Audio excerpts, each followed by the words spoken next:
English. Subtopic as usual grammar. એમાં પણ the most important topic numbers.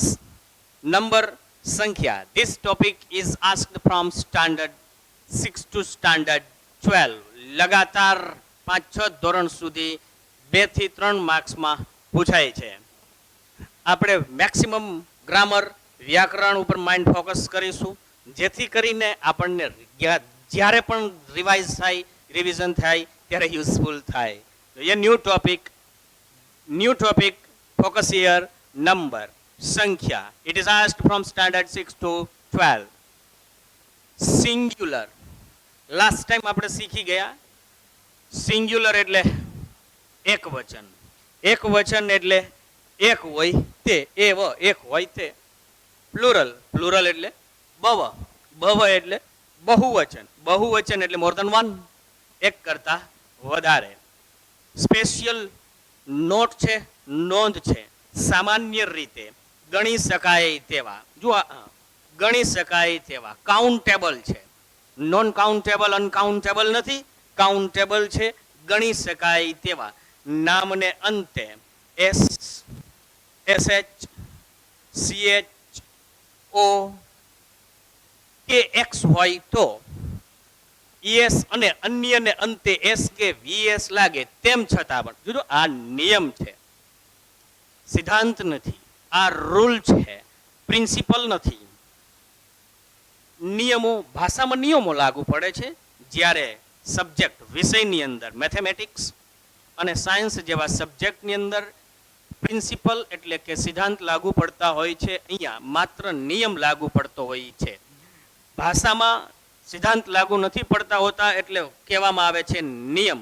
એમાં થોડાક અપવાદો હોઈ શકે છે. એટલે અપવાદો ઘણા બધા છે એટલે મેં તેને ક્લાસિફાઈડ કરેલા નથી, ક્લાસિફિકેશન નથી કરેલું, વર્ગીકરણ નથી કરેલું.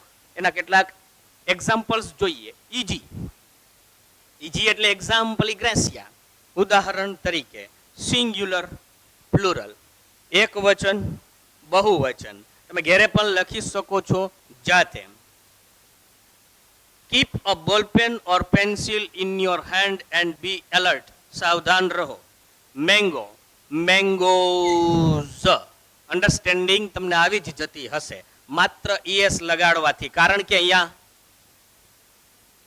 સ્વર છે, O છે એટલે ES પ્રત્યય લાગશે. દાખલા તરીકે મેંગોઝ, દાખલા તરીકે મેંગોઝ. સીઝન આવે છે ને, ઋતુ આવે છે, સીઝન ઋતુ આવે છે. મેન ગોઝ, ઋતુ આવે છે. બસ, બસીસ, બુશ, બુશીસ. હા, તમને એના સ્પેલિંગ પણ આવડવા જોઈએ, સાથે સાથે તમને તેનો પ્રોનન્સિએશન અને મિનિંગ, ઉચ્ચાર પણ આવડવો જોઈએ. ખાસ કરીને તેમાં પ્રોનન્સિએશન અને મિનિંગ મોસ્ટ યુઝફુલ છે.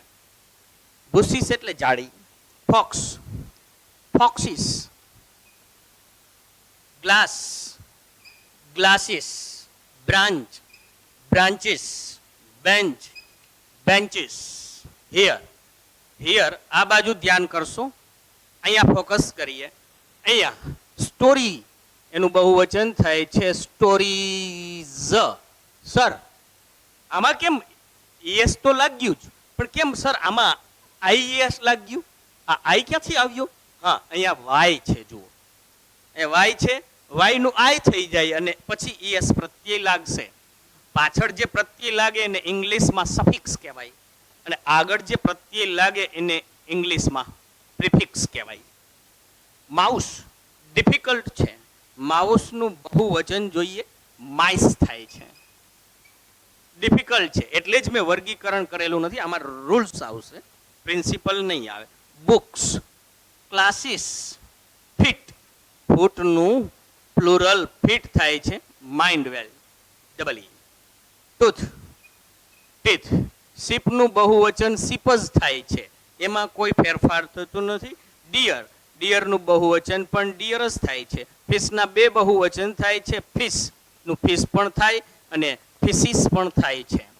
કારણ કે ફિશ એટલે માછીમારી, માછલી પણ થાય અને માછીમારી કરવી પણ થાય.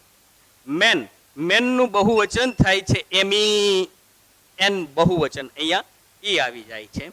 એમાં જેટલા પણ પાછળ છેલ્લે એમ એન આવશે એનું એમી એન થશે. દાખલા તરીકે you know that very well, postman, policeman, woman, women, એવી રીતના. એટલે આપણે એને ડિટેલમાં એ નહીં જોઈએ, આપણે ખ્યાલ આવી જશે પ્લુરલ થાય. મંકીઝ, માત્ર એસ લગાડવાનો. સર કેમ માત્ર એસ લગાડવાનો? અહીંયા વાય તો છે નહીં, એની આગળ કમબખ્ત એક ઈ છે, સ્વર છે, એટલે માત્ર એસ લાગશે. દાખલા તરીકે હવે જોઈએ, મંકી છે તો મંકીઝ, બોય હોય તો બોયઝ થઈ જાય છે, ડે હોય ડીએ વાય તો એસ લાગી જાય છે, ડેઝ થઈ જાય છે. Life, leaves. સર અહીંયા કેમ વીઈએસ લાગેલ છે? જોઈએ અહીંયા માઇન્ડ ફોકસ કરો. અહીંયા એફ છે, એફ ઈ છે, એફ છે, એફ છે, એફ ઈ છે, એફ છે, એફ ઈ છે. એફ હોય તો પણ વીઈએસ થઈ જાય છે, અને એફ ઈ હોય તો બંને દૂર થઈને વીઈએસ થઈ જાય. Next example, wives, wives, knife, knives, leaf, leaves. Child, ચાઇલ્ડના પ્લુરલની તો આપણને બધાને ખબર જ છે. ચાઇલ્ડ એટલે બાળક, ચાઇલ્ડ્સ એસ નહીં લાગે, ચિલ્ડ્રન, ચિલ્ડ્રન. જોઈએ, bus, buses, city, cities, baby, babies, baby, babies, lady, ladies. Boys માત્ર એસ લાગશે, બોયઝ. ટોમાટોઝ, ફોટોઝ આપવા જ છે. ફરી વખત અહીંયા ધ્યાન જુઓ, અહીંયા ધ્યાન આપવાનું છે. ફોટો, ફોટો માત્ર એસ જ લાગશે. રેડિયો આપવા જ છે, અહીંયા માત્ર એસ જ લાગશે, કારણ કે અહીંયા બે સ્વર છે. નેક્સ્ટ વન, આ ગ્રામેટિકલ માંથી લેવામાં આવેલા છે. આઈ નું બહુવચન આપણને ઓલરેડી ખબર જ છે.